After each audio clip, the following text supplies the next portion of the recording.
Cold, struggling to breathe, and more dying every day. Even newborns are at risk in Gaza, and doctors are struggling to keep them alive.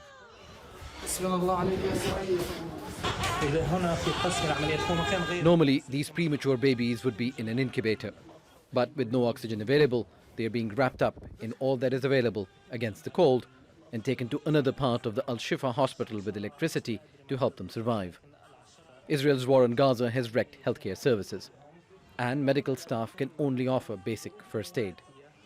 At the Al-Awda hospital in northern Gaza, many premature babies have died. Doctors say any born underweight are likely to die because here too there are no incubators to stabilize them. Caesarean sections or C-sections are carried out at times with limited anesthetics and painkillers. We've had 16 C-sections in extraordinary circumstances. In cases of excessive bleeding, we can't reach the source and there are no means to deal with serious cases. We can't transfuse blood as supplies are limited and the blood bank's almost closed. We lost many infants because some were born early. It's extremely difficult to look at them while they're dying, and there's nothing we can do. Patients are carried to other floors because the lifts are not working. Other pregnant women are taking risks to reach the hospital as all those in northern Gaza are out of service. They risk Israeli attacks like this one on Tuesday morning. In the early hours, it was the Al-Fakhura school in southern Gaza.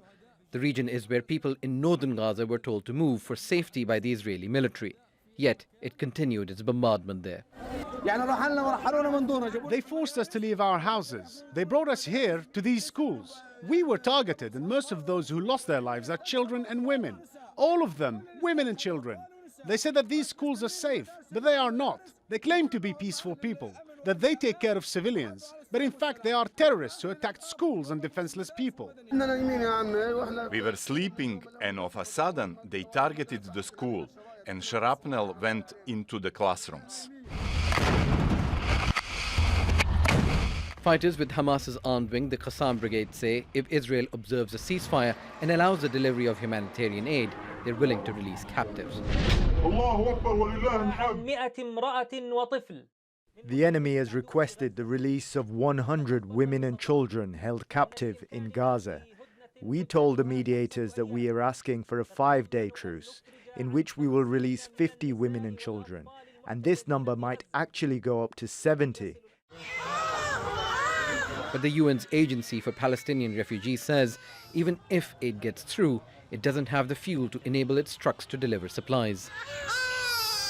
Supplies needed by babies like this one, opening its eyes to a world where its carers are helpless and bombs don't stop falling. Osama bin Javaid, Al Jazeera.